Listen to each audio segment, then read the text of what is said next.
Plural. Olá, ouvintes do Plural. Esse é o segundo episódio do Plural Explica. Nosso tema hoje é: o que é bom jornalismo? Desde o início da publicação da matéria do The Intercept Brasil sobre chats entre integrantes da Força-Tarefa da Lava Jato e o ex-juiz Sérgio Moro, o debate sobre a qualidade e relevância do material tem sido animado.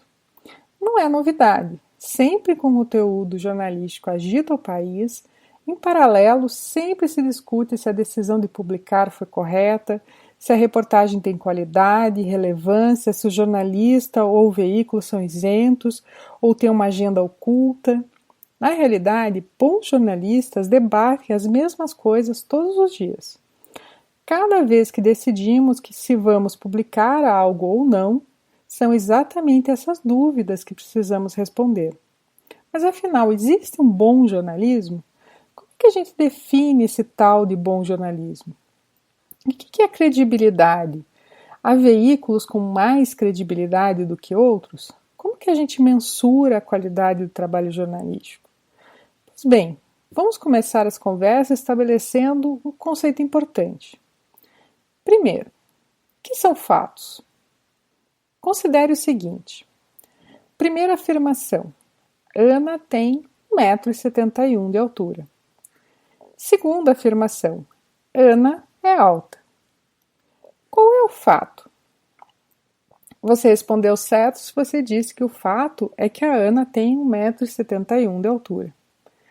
Ué, mas não é fato que ela é alta? Não necessariamente. O adjetivo alta, sem qualquer qualificação, ou seja, a indicação de como se chegou a essa conclusão de que ela é alta, é uma opinião, um senso comum, talvez. O que faz da Ana alta? Ela tem 1,71 m, né? Mas se eu tenho 1,80 m, a minha tendência não seria considerá-la baixa, ou pelo menos de estatura mediana? Ou seja, a qualificação da Ana como alta pode não ser unânime. Mas então a Ana nunca será alta? Isso nunca será um fato? Pode ser um fato, sim. Mas como? Segundo a pesquisa de orçamentos familiares de 2008 do Instituto Brasileiro de Geografia e Estatística, o IBGE, a altura mediana dos homens adultos brasileiros entre 20 e 29 anos é de 173 centímetros, enquanto a das mulheres na mesma faixa etária é de 160 centímetros. Ou seja, em comparação a essa média, Ana é, de fato, alta. Mais precisamente, ela tem 11 centímetros a mais que a média das mulheres brasileiras entre 20 e 29 anos. Note que entre a opinião de que Ana é alta e o fato dela ser alta, temos dois elementos. O primeiro é que temos uma média de altura das mulheres brasileiras, ou seja, um parâmetro com o qual podemos comparar a altura da Ana. O segundo elemento é que essa média é uma informação reconhecida com precisão científica. Veja bem, o IBGE não chuta valores que divulga. Ele divulga não só os dados, mas a metodologia usada para chegar a eles. E se trata de uma informação relevante. Então sabemos de uma fonte reconhecida, cuja metodologia está clara, que a média de altura das mulheres no Brasil é de 160 centímetros. Temos para resolver o dado e a fonte.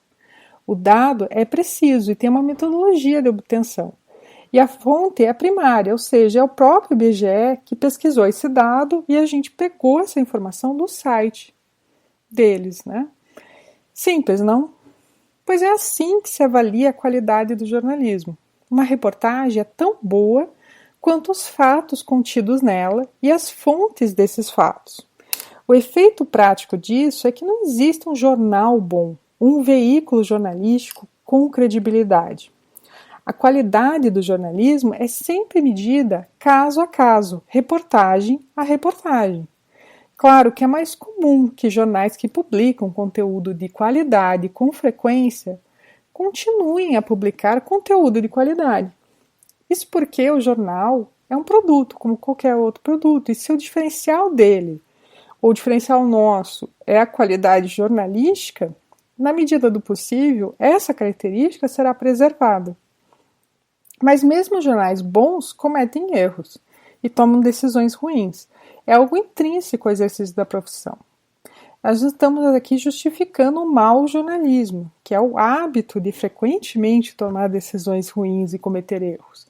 Mas sim o fato de que quem é jornalista, em geral, está reportando os fatos enquanto eles acontecem. E normalmente tem pouco tempo para lidar com grandes quantidades de informação. Então os erros acontecem. Mas como é que o bom jornalismo lida com eles? Com transparência, explicando qual caminho foi percorrido na apuração, quais decisões foram tomadas, e corrigindo os erros sempre que possível. Para saber se o jornalismo que você consome é bom ou não é, o ideal é se perguntar toda vez que lê, assiste, ouve algo, o seguinte: as fontes das informações estão indicadas? Quer dizer, se ele diz que o dia amanhã vai ter sol, essa fonte está indicada? Qual é a relação da fonte da informação com a informação? São fontes primárias, ou seja, fontes que têm relação direta com a informação? Lembre-se que quanto mais próxima da informação, melhor a fonte. E o quão precisas são essas informações? É melhor você informar que a Ana tem 1,71 m do que dizer que ela é alta, porque 1,71 m é um dado mais preciso. E quando a fonte é anônima? A fonte anônima é uma exceção no jornalismo. Ela é usada para proteger a fonte. E ela só se usa a fonte anônima quando isso é justificado. Por exemplo, se você só poderia ter determinada informação através dessa fonte, mas se ela não pode ser identificada porque ela corre risco de vida, ou ela está sujeita a retaliações. E claro, a informação obtida é passível de checagem e é de interesse público. Mesmo usando uma fonte anônima, o bom trabalho jornalístico deixa claro por que ela não é nomeada e qual o percurso feito para conferi-la.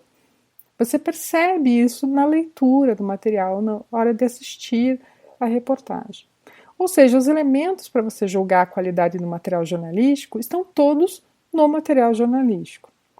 Não tem nada a ver com você concordar ou não concordar da informação veiculada. Muitas vezes o senso comum vai contra.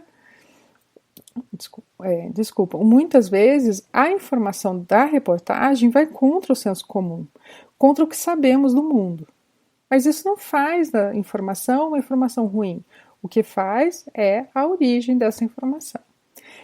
Se as informações são precisas, as fontes são de qualidade, nos resta esperar o desenvolvimento da história para saber se os fatos serão desmentidos ou confirmados. Fora isso, o melhor é aceitar que dói menos. Então, termina aqui a segunda edição do Plural Explica. Se você quer ver algum tema analisado aqui, mande sua sugestão para falecom@plural.jor.br. Eu sou a jornalista Rosiane Correia de Freitas e esse episódio fica por aqui. Até a próxima. Plural.